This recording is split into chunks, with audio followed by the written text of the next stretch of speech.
Hello दोस्तों, स्वागत है आप सभी का अपने चैनल एजीएस यूट्यूबर में। प्यारे बच्चों, मैं पिंटू सर और आज की क्लास मैथ और रीजनिंग के क्लास तीसरे क्लास में जो बीपीएससी के 7th फेज में जो एग्ज़ाम होंगे उस पर आधारित मैथ और रीजनिंग के कुछ क्वेश्चन जो मैं आपके सामने अभी हल करूँगा।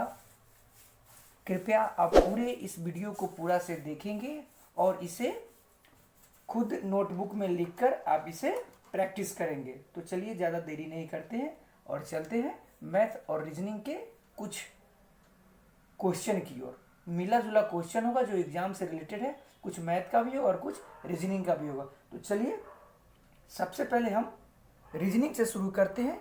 रीजनिंग का मेरा पहला क्वेश्चन है आपके सामने, जैसे कि आप देखिए क्वेश्चन नंबर 1 में है।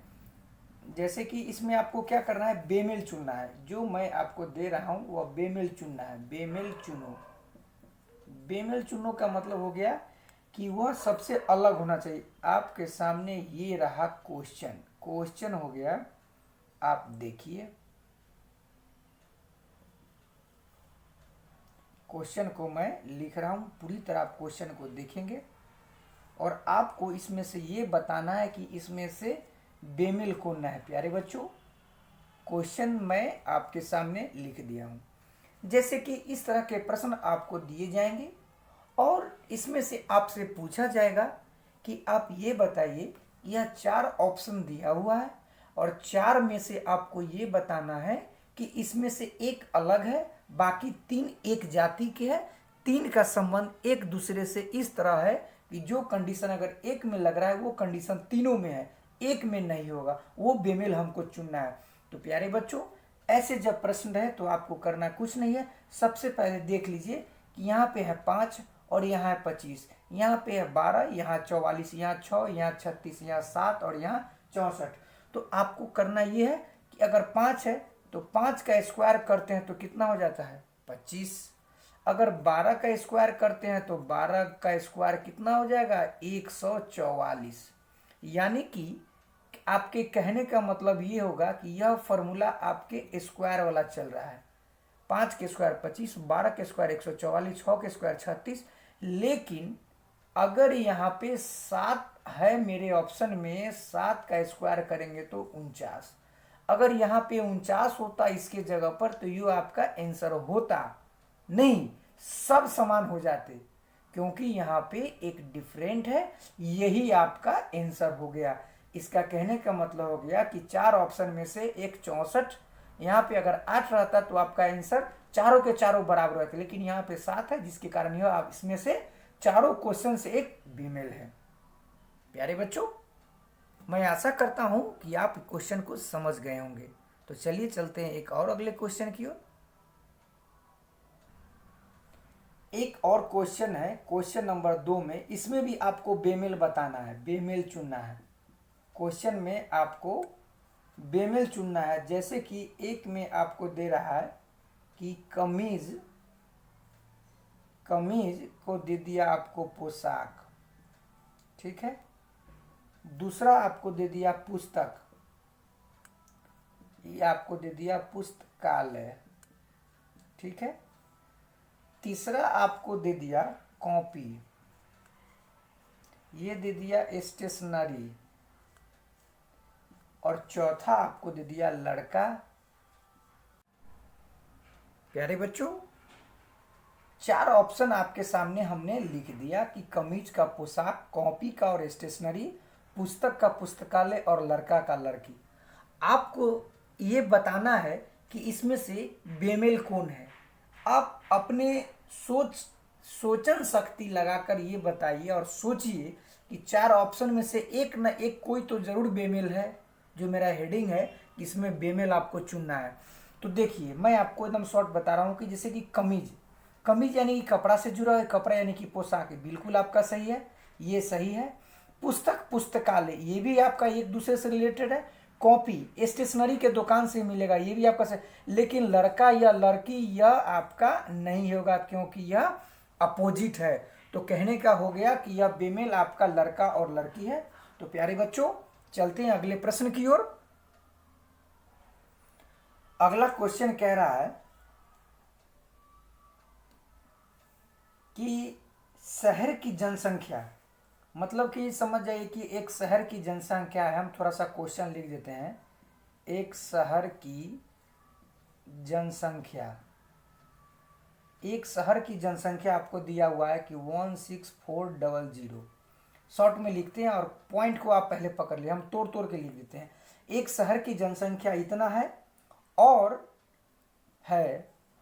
यह सालाना 5% की दर से, सालाना 5% वृद्धि होती है। 2 साल के बाद क्या होगी? मतलब यह क्वेश्चन आपको मैं तोड़ तोड़ के स्टेप में बता दिया हूं। क्वेश्चन थोड़ा डबल हो जाएगा कि एक शहर की जनसंख्या है 176400, यानी कि 1,76,400, यानी कि 1,76,400। ये आपके पास टोटल जनसंख्या है, ठीक है। 5% बढ़ रहा है, वृद्धि हो रही है, और 2 साल के बाद 5% वृद्धि का मतलब प्यारे बच्चों, जब मैं परसेंटेज का चैप्टर पढ़ाऊंगा तो मैं उसमें और अच्छा से एक्सप्लेन करूंगा, बट इसमें से थोड़ा हम शॉर्ट में बताते हैं कि परसेंटेज होता है 100%, और बोल रहा है 5% की वृद्धि। या तो आप इसको 5% निकाल के इसमें जोड़िए, अन्यथा इसी को आप 105% कर देंगे। 1 साल का हो गया, लेकिन हमको चाहिए 2 साल का, तो 1 साल का और दे देते हैं 5%। परसेंट हटेगा तो क्या हो जाएगा? परसेंट हटेगा तो इसके जगह 100, और परसेंट हटेगा तो इसके जगह 100। प्यारे बच्चों, अब आपको सिर्फ कैलकुलेशन करके काट लेना है, लेकिन एक और तरीका हम आपको बताते हैं कि काटने से तो ठीक है, बिल्कुल आप काट लीजिएगा, कुछ नहीं, लेकिन आपको ये और हम शॉर्ट बता देते हैं कि जब आपको काटने का जब सरलतम रूप कर सकते हैं, 5 से 20 पचे 100 और 20 पचे 21 ही, यानी कि इसको हम लिख सकते हैं, इस संख्या को हम लिख सकते हैं 176,400 इंटू 21/20 इंटू 21/20, ऐसे लिख सकते हैं। मतलब जितना हम सरलतम रूप में इसको लिखेंगे उतना अच्छा रहेगा और काटने में भी आपको आसान रहेगा। तो 1 शून्य से 1 शून्य काट लिए, 1 शून्य से 1 शून्य काट लिए, और ये दोनों को आप गुना कीजिए। दोनों को गुना करेंगे तो कितना हो जाएगा? 4, और 4 से इसको काटिए तो 4 चौक 16, 1 बच गया, 4 चौक 16, 4 एकम 4, यानी कि मेरे पास हो गया 441 गुने 21 गुने 21, इतना संख्या हो गया। अब सबको गुना कर दीजिए। तो प्यारे बच्चों, अब इसको हम भी तोड़ सकते हैं ना, 21 इंटू 21 इंटू 21 इंटू 21, लीजिए एक स्टेप और भी हम कर दिए, यानी 21 को 4 बार आपको गुना करना है। हमको 441, 2 अंक का हमको याद है, शॉर्ट आपको याद है, कैलकुलेशन मैंने वर्ग में बताया था स्क्वायर निकालने का, और 3 अंक का क्यूबिक में भी मैंने बताया होगा कि आपको 21 का करना है। तो आप इसको लिख सकते हैं, शॉर्ट में इधर लिख देते हैं 9261, यानी कि 3 संख्या 21 का क्यूबिक करेंगे तो 9261, और इसमें आप 21 से गुना कर दीजिए, यानी कि इसको हम ऐसे लिख सकते हैं कि 9261 में 21 से गुना कर दीजिए, और कुछ नहीं करना है। तो 1 में गुना करेंगे तब 9261 हो जाएगा, और 2 से गुना करेंगे तो 2 एकम 2, 6 दूना 12, 2 हाथ में 2 दूना 4, 1 5, और 9 दूना 18 कर दीजिए। अब सबको लिख दीजिए, 1 6 2 8, 2 2 4, 9 5 14 के 4 हाथ में 1 4, ये देखिए हो गया, कितना हो गया देख लीजिए, 19 44 81। जब यह संख्या 5% सालाना बढ़ेगा तो शहर की जनसंख्या 1,76,400 से बढ़ के 1,94,481 हो जाएगी। तो प्यारे बच्चों, चलते हैं अगले प्रश्न की ओर। तो चलिए प्यारे बच्चों, अब हम चलते हैं, एक क्वेश्चन है सीरीज का क्वेश्चन, वो आपको गणित में भी काम आएंगे, रीजनिंग में भी काम आएंगे, दोनों से रिलेटेड है, और मेरा हेडिंग भी है मैथ और रीजनिंग। तो आपके सामने क्वेश्चन नंबर हो जाएगा 4 या 5 जो भी हो। तो चलिए, क्वेश्चन है एक सीरीज का जो आपको मैथ और रीजनिंग दोनों में आपको काम आएंगे। तो आप क्वेश्चन को आप देखिए, जैसे कि आपको सीरीज में क्वेश्चन दिया हुआ है 4, 18, थोड़ा सा आप देखते चलिएगा, पहले हम लिख देते हैं क्वेश्चन को और आपको थोड़ा सा ये देखना है कि कैसे यह इसका हल होगा और आप इसका हल करेंगे। तो मैंने सीरीज के संख्या को लिख दिया, यह मैथ में भी रीजनिंग दोनों में काम आएंगे। आपको यह देखना है कि 4 के बाद 18, 18 के बाद 48, 48 के बाद 100, उसके बाद एक जगह खाली है, यहाँ पे कौन सा अंक होगा, उसके बाद 294, उसके बाद 448। आपको इसमें से ये दिमाग लगाना है कि क्या खाली रिक्त स्थान पे वह क्या भराएगा। तो आपको इसमें कुछ करना नहीं है, सिर्फ आप कॉन्सेप्ट, इसमें 2-4 बिंदु होता है, जोड़ करना, घटाव करना, गुना या संख्या को जोड़ना या स्क्वायर करके घटाना या स्क्वायर करके भाग करना, ऐसे करके होता है। तो हम इसमें कर सकते हैं कि इसमें सपोज दैट आप इसमें देख लीजिए कि 2 दूना 4 कर देंगे, हो जाएगा। उसमें कर देंगे 9 दूना 18, ठीक है, 9 दूना 18। इसमें हम कर सकते हैं 16 48। देखिए एक ऐसा इसमें कर सकते हैं 25 चौका 100।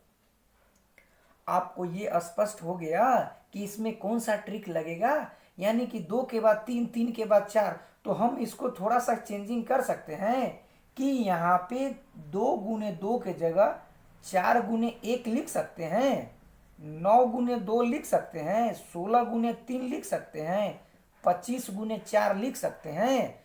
तो आपको क्या करना है कि आप इसमें 36 गुने 5 भी तो लिख सकते हैं, जो आपको यहाँ पे हो जाएगा।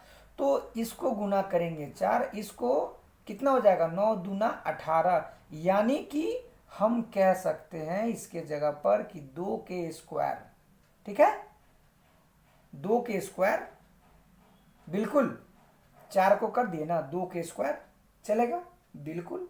आप क्वेश्चन को सिर्फ देखिए, उसके बाद आपको क्या करना है कि 3 के स्क्वायर हो जाएगा, यहाँ पे 4 के स्क्वायर हो जाएगा, यहाँ पे 5 के स्क्वायर हो जाएगा, यहाँ पे हो जाएगा 6 के स्क्वायर हो जाएगा, ठीक है। आप पहले क्वेश्चन को देख लीजिए कि सीरीज में मेरा यहाँ पे क्या हो रहा है। 4 में 1 से गुना करेंगे तो कुछ नहीं। इसमें आप ये देख लीजिए कि इसमें सिर्फ आपको कुछ नहीं करना था। तो आप प्यारे बच्चों, ये आप गुना करके रिक्त स्थान पे भर सकते हैं कि 36 में 5 से गुना करेंगे तो कितना हो जाएगा, 36 पचे 180 हो जाएगा। तो इस तरह के जब सीरीज के क्वेश्चन आपको मिलेंगे तो आप देख लेना है कि गुना करना है कि जोड़ करना है कि घटाव करना है। ऐसे ही सीरीज के क्वेश्चन मैथ और रीजनिंग दोनों में आते हैं। तो चलते हैं अगले प्रश्न की ओर। एक प्रश्न और देते हैं और आज के वीडियो का सबसे लास्ट प्रश्न आपके सामने, क्वेश्चन नंबर 5, क्वेश्चन नंबर 5 है ना, और आज का अंतिम। जैसे कि आपके सामने हम लिख रहे हैं कि एक कमरे की लंबाई, हम क्वेश्चन थोड़ा हिंदी में लिख देते हैं, पहले देख देते हैं। एक कमरे की लंबाई, ठीक है, चौड़ाई ऊंचाई, ठीक है, लंबाई चौड़ाई और ऊंचाई। लंबाई आपको 12, चौड़ाई 9 और ऊंचाई आपको 8 दिया हुआ है, ठीक है। टोटल आपको दे दिया लंबाई चौड़ाई और ऊंचाई। एक खंभे में इसको अधिकतम लंबाई क्या होगा, एक कमरे की लंबाई चौड़ाई ऊंचाई दिया हुआ है। एक कमरे की लंबाई चौड़ाई और ऊंचाई आपको दे दिया है। में रखे जाने वाले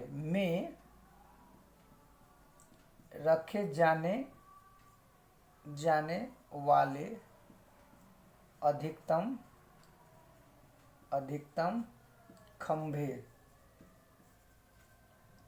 खंभे की लंबाई क्या है, ठीक है, अधिकतम लंबाई क्या है। तो जब इस तरह के प्रश्न हो तो ज्यादा आपको कुछ नहीं करना है, सीधे जब ऐसा हो तो रूट अंडर डी बराबर, डी बोले तो जैसे कि एक होता है ना, जैसे कि कमरा है, जैसे कि एक ये घन जैसा हो जाएगा। एक क्या करना है आपको, घन जैसा हो जाएगा, घन नहीं घनाव। देखिए ये इस तरह के, जिसमें कि आपको ये हो गया, देख रहे हैं, ये हो गया, देख रहे हैं, और आपको क्या बता दे, लंबाई चौड़ाई और ऊंचाई। देखिए तीनों को मैंने इसमें से आपको कर दीजिए ए, इसको कर देते हैं बी और इसको कर देते हैं सी। यानी कि आपको जब इसका विकर्ण निकालना हो तो रूट अंडर डायगोनल बराबर रूट अंडर क्या कर देंगे, L square B square plus H square. कुछ नहीं करना है, इसको एल इसको बी कुछ भी मान लीजिए, एल बी लंबाई चौड़ाई और ऊंचाई, लंबाई चौड़ाई और ऊंचाई हम तीनों को अलग अलग करके मान दिए, ए बी सी, कोई दिक्कत नहीं, एल बी सी। अब आप सीधे सबका मान रख दीजिए, एल का मान कितना है 12 का स्क्वायर कर दीजिए, इसका कितना हो जाएगा 9 का स्क्वायर कर दीजिए, 9 का स्क्वायर यानी 9 अच्छा से लिख देते हैं, 9 का स्क्वायर इधर हो जाएगा आपको 8 का स्क्वायर, रूट चढ़ा के निकाल दीजिए।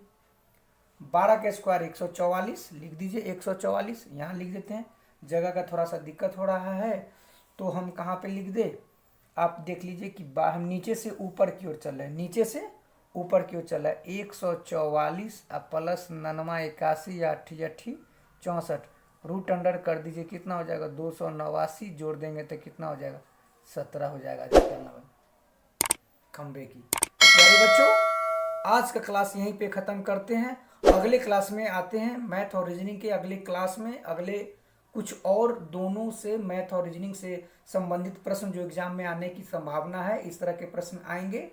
मिलते हैं अगले क्लास में, आप अच्छे रहिए, मस्त रहिए, पढ़ाई करते रहिए और मिलते हैं अगले वीडियो में।